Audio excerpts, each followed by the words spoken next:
of the earth, so that all the earth may know that there is a God in Israel, and that all this assembly may know that the Lord does not save by sword and spear, for the battle is the Lord's, and he will give you into our hand. When the Philistines drew near to meet David, David ran quickly toward the battle line to meet the Philistine. David put his hand in his bag, took out a stone, swung it, and struck the Philistine on his forehead. The stone sank into his forehead, and he fell face down on the ground. The New Testament readings from Mark 4:35 to 41. And on that day, when evening had come, he said to them, "Let's go across to the other side." And leaving the crowd behind, they took him with them in the boat, just as he was. Other boats were with him. A great windstorm arose, and the waves beat into the boat, so the boat was already being swamped. But he was in the stern, asleep on the cushion. And they woke him and said to him, "Teacher, do you not care that we are perishing?" He woke up and rebuked the wind and said to the sea, "Peace, be still." Then the wind ceased, and there was a dead calm. He said to them, "Why are you afraid? Have you still no faith?"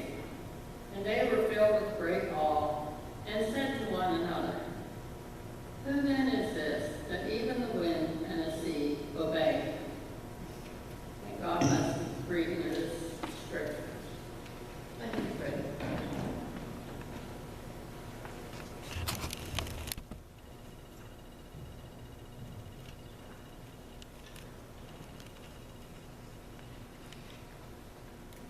That was a long story about David and Goliath.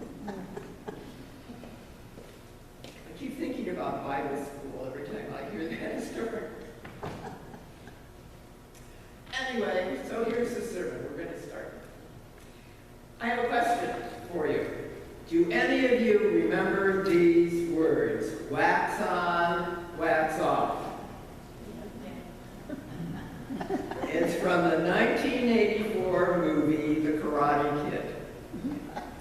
And for a long time, after my then young sons had seen this movie, the phrase wax on, wax off was repeated over and over in our house.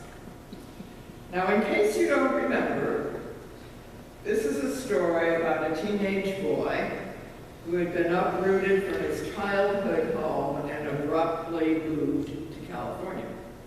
Life was difficult for this lanky, skinny kid. He just couldn't seem to find a niche for himself. Every day, he was threatened and challenged by guys who were bigger and stronger. Needless to say, life was not going well for young Daniel. And then one day, Daniel met a man who was a karate expert. Mr. Miyagi took Daniel under his wing and agreed to teach him the art of karate. Filled with dreams of sweet revenge and finally being able to defeat his enemies, Daniel shows up for his first lesson. What a bummer! It didn't turn out as Daniel expected. Daniel wound up waxing a whole line of cars, a job that took the entire day. Wax on, wax off, all day. Hands going around in circles as he applied wax and then removed it from all of those cars. The next day wasn't any better. The only difference was that day 2 was filled with moving his arms up and down as he painted the old man's fence. Finally, after the third day of these seemingly ridiculous time wasters, Daniel confronts the old man and demands to know when his lessons will begin. That's when Mr. Miyagi tells Daniel to stand in front of him and do the motion for wax on, wax off. And as he does, Mr. Miyagi begins to attack Daniel, who very deftly manages to deflect the intended blows. At last, Daniel understood. All these stupid things that he'd been doing had really been part of his karate training. And in a very dramatic ending, Daniel is able to stand up to all the giants that have plagued him throughout the story. Skinny little Daniel has become a hero, someone who is able to pull off a display of great courage and strength. We all love stories like Daniel. Somehow we find it encouraging knowing that the underdog is able to defeat the big, bad bully. It just makes us, all of us underdogs, feel really good, doesn't it? Maybe that's why we love this story about David and Goliath. We love to shout, "Get him, David, get that old Goliath." And every time we hear this story, we're satisfied with the outcome. Goliath certainly got what he deserved, and from a little kid, no less. Now, before today's story about David and Goliath in the book of Samuel, there's the story about puny little David being chosen by God to be the king of Israel after mean old Saul had departed this earth. In that story, the prophet Samuel wasn't very sure about anointing little shepherd boy David to be king. But then God announced, "That's it, Samuel. I'm in charge, not you." And so David was secretly anointed to be king. Now, I'm telling you all of this because you might just get a little bit confused about talking about puny little David and the great giant Goliath when Saul was still hanging around. Well, here's the deal. At this point, David hasn't challenged Saul. Instead, David is continuing to serve Saul and his own family as well. David has been taken on by Saul's supporter to soothe Saul's tormented spirit with music and companionship. David is now a beloved servant in Saul's household. It's a story of palace intrigue, but we're not going to go into that right now. Anyway, the Israelites find themselves once again at war with the Philistines. And as this morning's story begins, the two sides are in a standoff, with Goliath being the champion of the Philistines. Make no mistake about it, Goliath was big. Some say he was 9 or 10 feet tall, a giant who wore heavy metal armor and carried a big spear whose tip alone weighed 19 pounds. At least, that's what someone said. Imagine Goliath standing here in front of us, huge, threatening, a real menace to our well-being.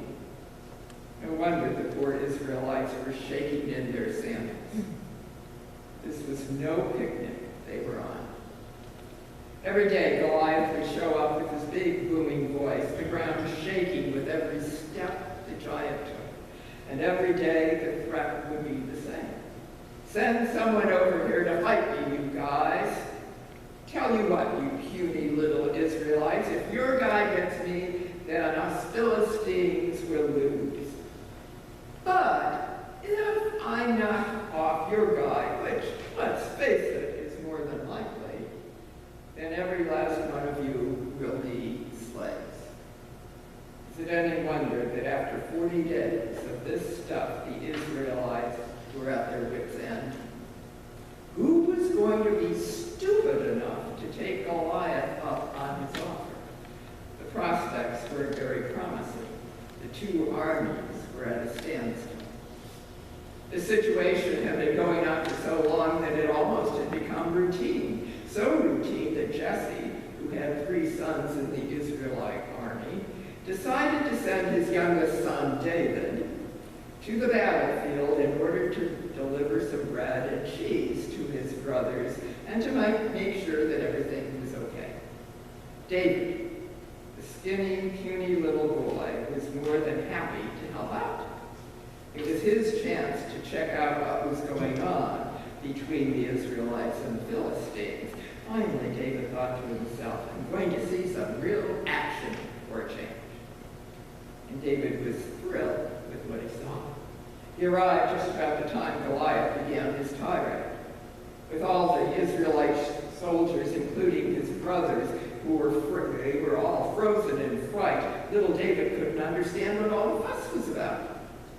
Why not send someone over? What's the big deal? We're people of God. We're not alone. Come on, guys, David declared. It's just a piece of cake. Why, even I can knock that guy off.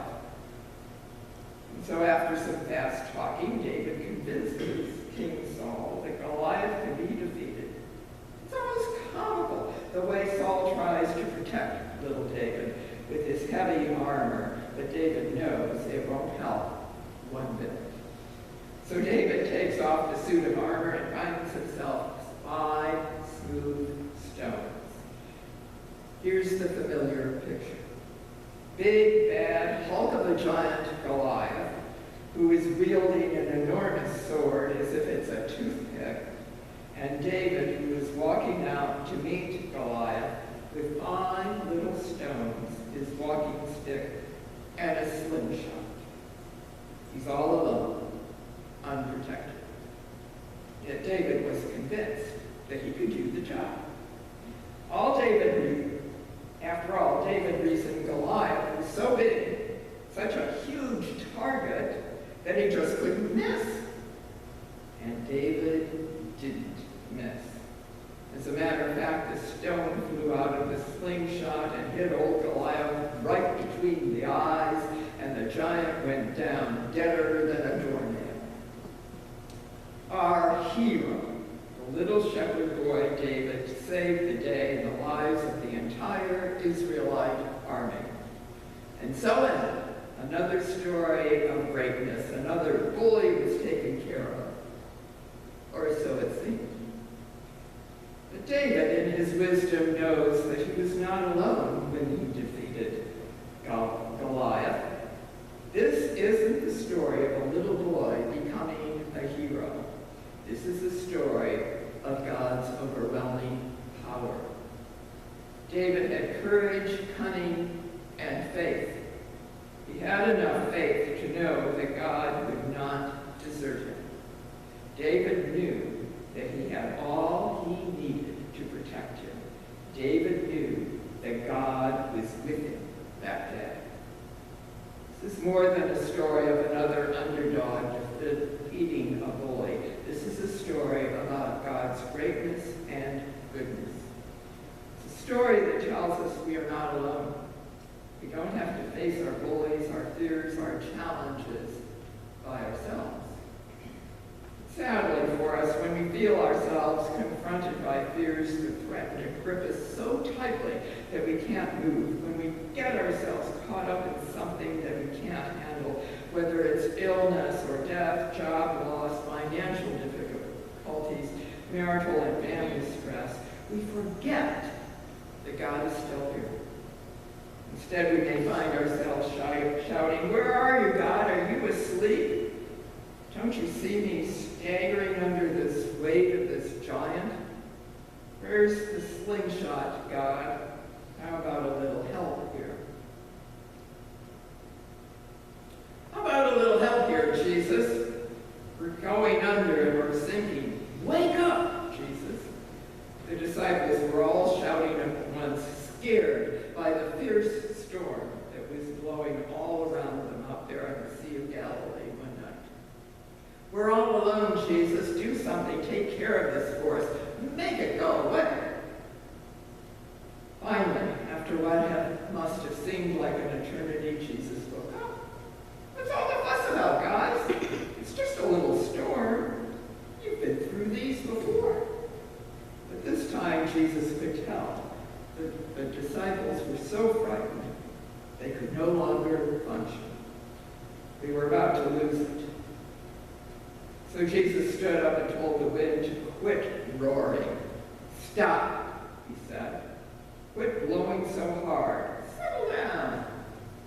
And that's just what happened. The storm stopped just as quickly as it had started. Calm returned.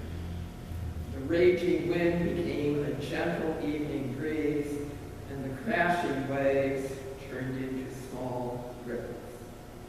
The storm was over, finished, another great miracle was accomplished. And Jesus had some words for his frightened disciples that night. "Where's your faith?" Jesus asked. "Did you really believe that you'd be left out here by yourselves in the middle of such rough seas? Wise up. God is here with you. You don't have to face the giant storm by yourselves. God's goodness is with you. Believe it." We face many storms in our lives.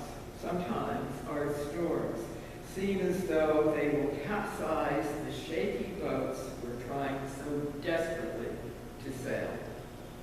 We scream out to Jesus to come to our rescue. Take care of us. Get rid of the storm. Just make all this hurt and pain go away.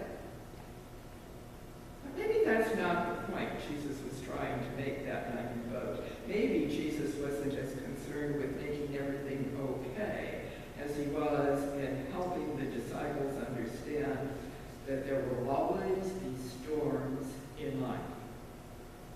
Perhaps the calm Jesus created that night didn't have so much to do with the wind and the waves as it had to do with calming the fear and panic in the hearts of the sailor disciples.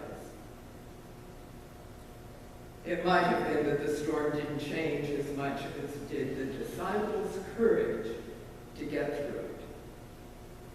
Once they were assured that Jesus was indeed standing with them, that they weren't facing the storm alone, that was the moment when peace and calm were restored. Jesus reminds us that God does not remove the rough waters, but God does place a hand on the helm to help steer us into a safe harbor. And friends, we're all in the same boat. Each of us fights storms every day. The calm that we need can be found with the comfort we can share with one another. When we come to worship and pray together every week, we are assured that God's love is unconditional, without reservation. And we share that love with one another as we offer our friendship and help to the members of our church family who may be going through rough waters. Whatever giants loom ahead in our lives, let's remember that God's presence guides us, sustains us, and encourages us to face them. God's promise to us isn't that all the giant storms will disappear. Rather, the promise is that God will be with us in our little boats, standing right beside us, guiding our every step. You might remember that 6 years ago on June 17th, while folks were gathered in Bible study at Emmanuel AME Church in Charleston, South Carolina, a horrible tragedy occurred. It was during this Bible study that a young white man who had been welcomed by the Bible study group decided it was necessary to kill 9 innocent black people. And it just so happened that the topic of the Bible study that evening was this gospel story of the stormy seas and Jesus calming the waters. Wrestling with the gospel and what it means for us today is often a struggle. And now, knowing that the victims and shooter were discussing this very story always makes me pause and wonder if the victims were able to know that Jesus was with them that evening. And yet, in the face of all of this, at a time when we may still be filled with grief and sorrow and perhaps anger, I am always struck by the grace, compassion, and forgiveness that family members who were overwhelmed with loss were able to express to the young man who chose to kill. Nadine Collier, whose mother was killed, said he took something very precious away